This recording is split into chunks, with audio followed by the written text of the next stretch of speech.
Mariano, in the first quarter, what was it like on those first couple of drives where you maybe seeing things that you're not used to and giving up points as a result? Yeah, I mean, we definitely didn't start fast in that football game. Those first two drives were not good. We came to the sideline. We knew we had to remain calm. We knew that we were going to get some checks and adjustments from Coach Rossi up in the box, and we knew we just had to revert to our training. Like I said, they were doing some things that we weren't necessarily anticipating, but at the end of the day, we have rules and assignments on each play, and we have to go out and execute, and we were able to get that corrected. And I think we did a really good job of responding to those first two drives, and then at one point in the game, we had 6 3-and-outs in a row, which just shows our response as a defense, and we were really proud of that. Late in the game, PJ opted to punt when Mo looked like he got the first down. What did that say to you guys as a defense that he put it in your hands? Yeah, that just shows he trusts us. He was willing to put the game in our hands, and he knew that we were going to pin them deep, and they were going to have to drive the length of the field with our defense. And Coach Fleck put that trust in us. That just shows that he trusts his players. Felt he didn't need to take unnecessary risks and go for it there, and knew that our defense would bow up there and force a stop and get the ball back to our offense to win the game. So, you got to trust Coach Fleck in his decisions that he's going to make there, and then go out there and execute as a player. He had mentioned that Tyler was calling for that. Did you notice that? Yeah, I actually didn't see it. I saw Mo running out on the field yelling, "I'm him," and he wanted the ball, and Tyler must have been yelling as well. I was really just remaining calm, talking with Coach Rossi up in the box about situations that we could be getting here. So I didn't really see all the drama going on, but I was remaining calm and focused, and knew that we were going to have to go out there and execute whatever the situation was. You mentioned staying calm when you're giving up points. Fleck talked about maybe Joe up in the box commenting on ripping up the call sheet. Was he staying calm at those moments, or was Joe heated as well?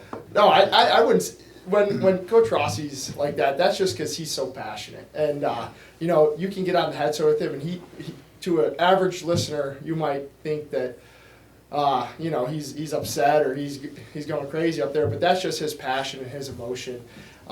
And for us to communicate and talk and know that we have to respond there, we knew that as a defense we were prepared to do that.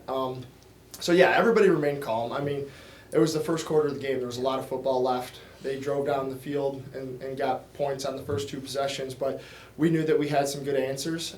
We just had to go out there and execute. And Coach Rossi trusts us as a defense to switch some things up, throw some checks and adjustments, pull from things in the past or pull from a different defense to get those answers. That's how you stay on the field, stay down on the field. Maybe the last drive, was that just exhaustion at that point? Yeah, I mean, I know the crowd was booing me a good amount, and they maybe thought that I was faking it, but no, I was pretty beat up. That was a really physical football game, and I just got a little banged up on that play, and I knew that I needed to stay down and needed a sub there. So the boos are okay. They can boo me all they want, but I wasn't coming out of the football game for reasons to stop the momentum or stop the drive. No, I needed a blow there, and that was a physical football game. That was old school, run the football, stop the run, and you're beat up at the end of those things. That's for sure. What did Cody Lindenberg show you over the last week and then the past few weeks with this play? Yeah, I mean, his development and growth from the start of the season up till now has been tremendous, and he's shown that he's one of the best players on our defense. And he just continues to execute and make plays and get better. And we're just excited for him because the way he prepares, the way he studies, the way he is a leader in growing and developing into that role is really exciting to see as an older guy. So I know that, when my time here is done, he's going to take the reins like that and run with it and fly with it. So it's just exciting. And you're so proud of him as an older guy. And to have him out there is tremendous too, because he's really doing a good job. He's making a tremendous amount of plays, and you're just going to continue to see more of him. Is he a guy who's sought you out quite a bit for advice?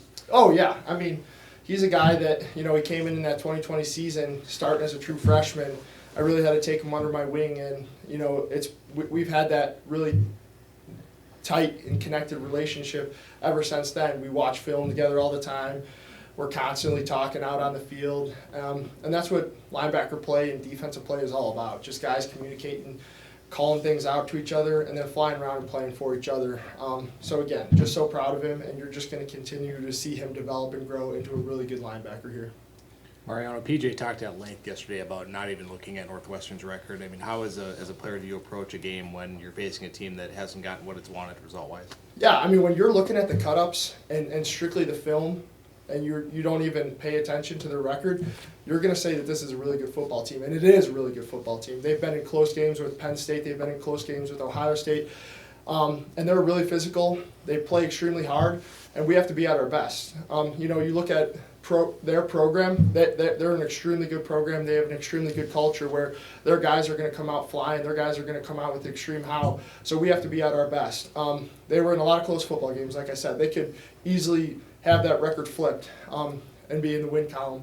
But, some things didn't go their way. But at the end of the day, they're a really good football team, and we have to continue to be at our best come Saturday. I know you had recruiting interest from Ivy League schools.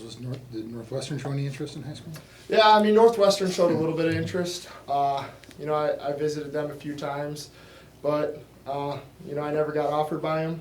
Coach Fleck came in and gave me that opportunity, and that was all I needed. So, yeah, they were close to home, but glad I chose Minnesota. Looks like the weather's going to take a turn on this weekend. What you guys like that on defense? I mean, you like playing in the tough stuff? Yeah, I mean, the thing about defense is it doesn't matter what the weather condition is. If it's 80 and sunny or if it's below 0 and snowing, we have to be prepared to play in those conditions. Offenses might prefer, they're throwing the ball for it to be dry. If they want to run the ball, they prefer it to be muddy and wet. We have to adapt as a defense, and that's the thing about our style of football and our culture. It doesn't matter what the weather is, And then when we talk about Minnesota being 22 degrees or whatever, it's going to be cold this Saturday, we have to be able to thrive in those conditions. And a lot of the guys have grown up.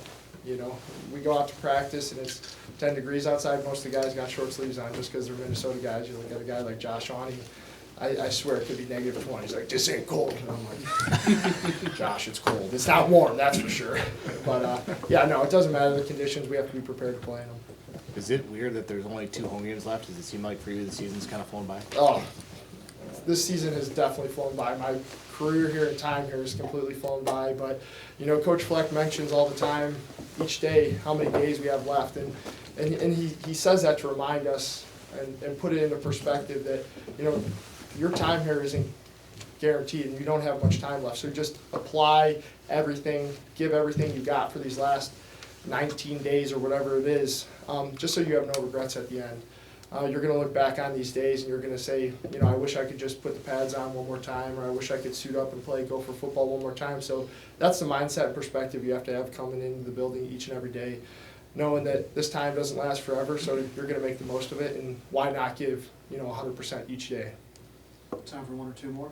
A lot of people feel that, I think, end of game situation against Nebraska, kind of I think when you think about like the dream scenario of like going down and scoring the winning touchdown if you're on an offensive side of the ball, that's kind of like what gets depicted in the movies and stuff like that. As a defensive player, is that like the opposite of your dream? Do you dream about those moments where you get to stop the other team, and do you fantasize about those moments as opposed to the other team going down and scoring the winning touchdown? For sure. I mean, I think the dreaming and the glory of it is visualized a little bit before the game, leading up to the game, maybe in the off season. But when you're in the moment, you are completely locked in on the given play, on the given situation that's in front of you. You're not really thinking about, the glory or the end of the result. You're really just focused on your job and what you need to do on that given play. So for sure, I mean, at the end it looks all glorious, but as a player, you're really just zoned in on that specific play and what your job is. Given the weather, might there be a few guys in early warm-ups that are shirtless like we've seen in the past? Oh yeah. I think Kamal Martin was the guy that started that trend. When I was a freshman, he'd come running out of the tunnel for pregame warm-ups with no shirt on. It was like, I think it was the Purdue game, Purdue in 2018, when it was like 10 degrees and it was snowing sideways, and I'm like, holy cow. And that was all the Minnesota guys, so I'm like, well, I better go back inside and take my shirt off and come back out here and do this right. So, yeah, I'll make sure that the linebackers got their shirts off for the cold one this Saturday. All good? Kamal would look the part, too. Yeah, Kamal would definitely look the part, too. Yeah. Look the part, not look the part, we're going to have our shirts off. So. But, On that note. Thanks. Yeah, Appreciate thank it. you guys. Have a great day. Thank you. Mariano.